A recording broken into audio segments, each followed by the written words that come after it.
आज हम लोग अर्थ के लेयर के बारे में देखेंगे। तो स्ट्रक्चर ऑफ एटमॉस्फेयर के बारे में देखेंगे, कौन कौन सा अर्थ पे एटमॉस्फेयर होता है। ठीक है, तो फर्स्ट लेयर को बोलते हैं ट्रोपोस्फेयर, और सेकेंड लेयर को स्ट्रेटोस्फेयर, थर्ड लेयर को मेजोस्फेयर, और फोर्थ लेयर को आपका थर्मोस्फेयर, और फिफ्थ लेयर को एक्सोस्फेयर जो बहुत बाहरी है। ठीक है, तो सबसे पहले इंपॉर्टेंट ये क्वेश्चन है कि एटमॉस्फेयर सबसे ज़्यादा कौन सी गैस प्रेजेंट होती है, तो वो नाइट्रोजन होता है, जिसकी क्वांटिटी पूरे एटमॉस्फेयर का 78.08%। सोचिए इतना ज़्यादा वॉल्यूम ऑक्यूपाई किया हुआ है।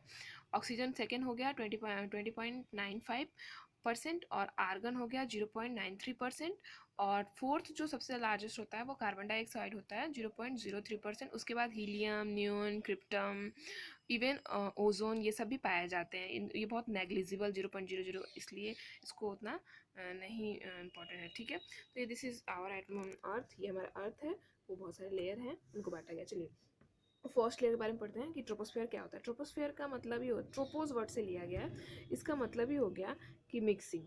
किस चीज़ का मिक्सिंग? एयर का मिक्सिंग। एयर का मिक्सिंग इसका मतलब कि एयर का मूवमेंट। तो एयर का जब भी हॉरिजेंटल मूवमेंट होता है ना, तो उसको विंड बोलते हैं। Horizontal movement of air is called wind. ठीक है, अब देखिए इसमें टेम्परेचर का क्या मतलब रोल है, कैसे होता है। अगर हम लोग जैसे जैसे हाइट बढ़ेगा ना, तो टेम्परेचर घटता है। ठीक है, क्या होता है? Temperature decreases with increasing height. ठीक है, अब देखिए कैसे टेम्परेचर घटता है। तो पर डिग्री सेंटीग्रेड 165 किलोमीटर आप जाएंगे ना, तो 1 सेंटीग्रेड कम हो जाएगा। अगले 165 किलोमीटर जाएंगे तो 1 सेंटीमीटर, ये लगातार चलता रहेगा। तो इसको बोलते हैं, इस फेनोमेनन को बोलते हैं कि 165 किलोमीटर अगर हम लोग जाएंगे ऊपर तो 1 डिग्री सेंटीग्रेड, नेक्स्ट 165 जाएंगे तो फिर 1 डिग्री सेंटीग्रेड घटता है टेम्परेचर। इसको क्या बोलते हैं? Temperature lapse rate. मतलब लैप्स का मतलब होता है ख़त्म होना ना, तो टेम्परेचर का कमी होना, तो इसी को, इस फेनोमेनन को बोलते हैं टेम्परेचर लैप्स रेट। ठीक है, अब देखिए ट्रोपोस्फेयर का वेट कितना होता है। तो इसका वेट जो एवरेज तो 13 किलोमीटर हो जाता है, एवरेज इसका वेट 13 किलोमीटर होता है। बट इसका अलग अलग जगह पे अलग अलग, जैसे इक्वेटर पे इसका वेट ज़्यादा होता है, पोलर रीजन में इसका वेट कितना होता है? 8 किलोमीटर, और इक्वेटर में 18। 18 और 8 याद रखिए कि पोलर में कम होता है और इक्वेटर में 18 होता है, क्योंकि ये पीसीएस में क्वेश्चन पूछता है कि मेजोस्फेयर का जो विड्थ है वो किधर से किधर कम होता है, polar region to equator region या equator region to polar region. तो हम लोग क्या बोलना है? Equator region to polar region its width decreases. ठीक है, तो इसलिए अच्छा बताइए कि हम, अच्छा आप बताइए कि ये क्यों होता है ऐसा? भाई कोई रीज़न होगा ना, ऐसे ही थोड़े हो जाएगा कि अर्थ का स्ट्रक्चर होगा या कुछ और हो जाए। इसका मेन रीज़न ये है कि अगर आप जाएंगे, क्योंकि विंड, क्योंकि ये तो मूवमेंट, विंड का मूवमेंट हो गया कि विंड का मूवमेंट कैसे हो रहा है। तो अगर आप देखेंगे तो इक्वेटर जो होता है हमारा, इक्वेटर सबसे ज़्यादा वार्म, सबसे ज़्यादा सनलाइट कहाँ पे पड़ता है? इक्वेटर एरियाज में पड़ता है। तो वहाँ का इक्वेटर एरिया में अगर सनलाइट बहुत ज़्यादा पड़ेगा तो वहाँ की हवा क्या हो जाएगी? गर्म हो जाएगी, और गर्म हवा हरदम उठती है। क्या होती है? हॉट, जो हॉट विंड होता है वो हरदम अपने इस पे, जैसी हॉट होता है ना विंड, तो उठता है। तो उठेगा तो यानी कि यहाँ का एरिया का ज़्यादा हवा उठेगा रदर देन यहाँ का, क्योंकि पोल रीजन में तो खुद बहुत ज़्यादा ठंडा है, तो यहाँ पे तो उतना हवा हॉट होने का कोई चांस ही नहीं, तो ये वो उतना ज़्यादा नहीं होता है इसलिए। ठीक है, अब देखिए इसका टेम्परेचर कितना होता है।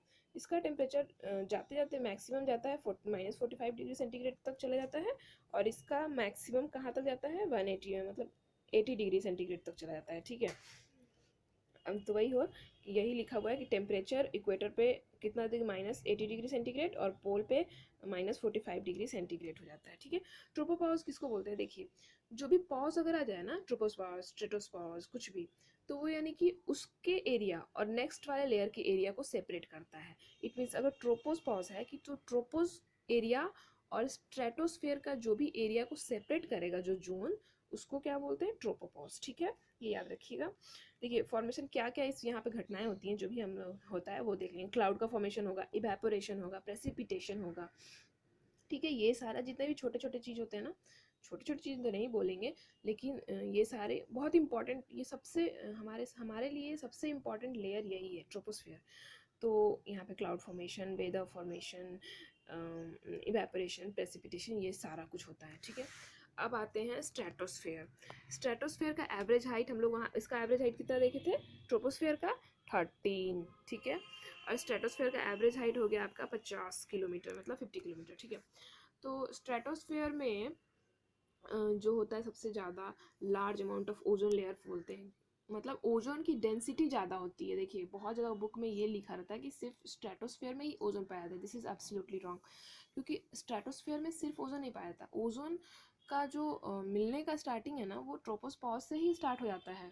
ट्रोपोस्फेयर के जो अपर लेयर होते हैं ना, वहाँ से स्टार्ट हो जाता है, बट वो जो क्वांटिटी बहुत हल्की होती है, इसलिए उसको नेग्लिजिबल टाइप का मानते हैं। और सबसे ज़्यादा इसकी क्वांटिटी डेंसिटी कहाँ पे बढ़ जाती है, वो स्ट्रेटोस्फेयर में बढ़ जाती है। इसलिए इसको बोलते हैं ओजोनोस्फेयर, क्योंकि ओजोन की जो लेयर है ना, बहुत ज़्यादा क्वांटिटी में यहाँ पे पाया जाता है। ठीक है, ओजोन जो स्ट्रेटोस्फेयर का जो ओजोन होता है वो बेसिकली वो यूज़फुल होता है, क्योंकि वो जितने भी हार्मफुल रेडिएशन आते हैं ना सन से डायरेक्ट, उसको रोकता है हम तक पहुंचने पे, बहुत सारे प्लांट पे, बहुत सारा चीज़ अलग अलग चीज़ को डैमेज ना हो उसके लिए वो हेल्पफुल होता है। लेकिन ट्रोपोस्फेयर वाला जो ओजोन होता है ना, वो हेल्पफुल नहीं होता है। एक्चुअली वो ऑक्सीडाइज कर जाता है, एयर के एटमॉस्फेयर से ऑक्सीडाइज कर जाता है, और वो ह्यूमन बींग्स के लिए भी हार्मफुल होता है, जितना मतलब लिविंग बींग्स के लिए भी हार्मफुल हो सकता है। ठीक है, तो ये ओजोनोस्फेयर हो गया। ये किस चीज़ के लिए? जेट एरोप्लेन, ये इंपॉर्टेंट है। जेट एरोप्लेन, जितने भी एरोप्लेन ये सब होते हैं ना, वो ओजोन लेयर में ही चलता है, वो नीचे वाले, क्योंकि ये पूछते हैं ना, ये याद रखिए। ठीक है, ओजोन लेयर सेपरेटिंग द स्ट्रेटोस, वही हो गया ozone stratosphere. Ozone layer separating stratosphere from mesosphere, stratopause होगा। ठीक है, स्ट्रेटोपॉज होगा। ठीक है, जो ओजोन लेयर होता है, सॉरी, जो zone separating stratosphere from mesosphere, उसको जोन को क्या बोलते हैं? स्ट्रेटोपॉज। ठीक है, अब आते हैं थर्ड, मेजोस्फेयर। हाँ, एक चीज़ और है बता दे रहे हैं कि देखिए फर्स्ट वाले में ट्रोपोस्फेयर में क्या हो रहा था, जैसे जैसे हम लोग हाइट बढ़ा रहे थे टेम्परेचर घट रहा था, लेकिन यहाँ पे टेम्परेचर का क्या रोल होगा? टेम्परेचर बढ़ेगा। टेम्परेचर क्या होगा? बढ़ेगा। एक्चुअली टेम्परेचर बढ़ेगा। क्यों बढ़ेगा?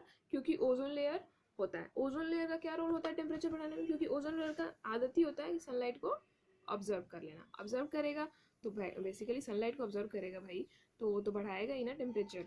तो इसलिए इसके यहाँ पे टेम्परेचर, हम लोग जैसे जाते हैं स्ट्रेटोस्फेयर में टेम्परेचर बढ़ता है। ठीक है, अब देखिए mesosphere. Mesosphere up to the height of कहाँ तक होता है? 80 किलोमीटर, मतलब 80 किलोमीटर तक होता है।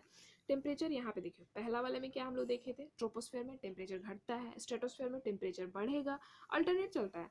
मेजोस्फेयर में फिर टेम्परेचर घटेगा, देखिए यहाँ पे फिर टेम्परेचर स्टार्ट हो जाएगा घटना।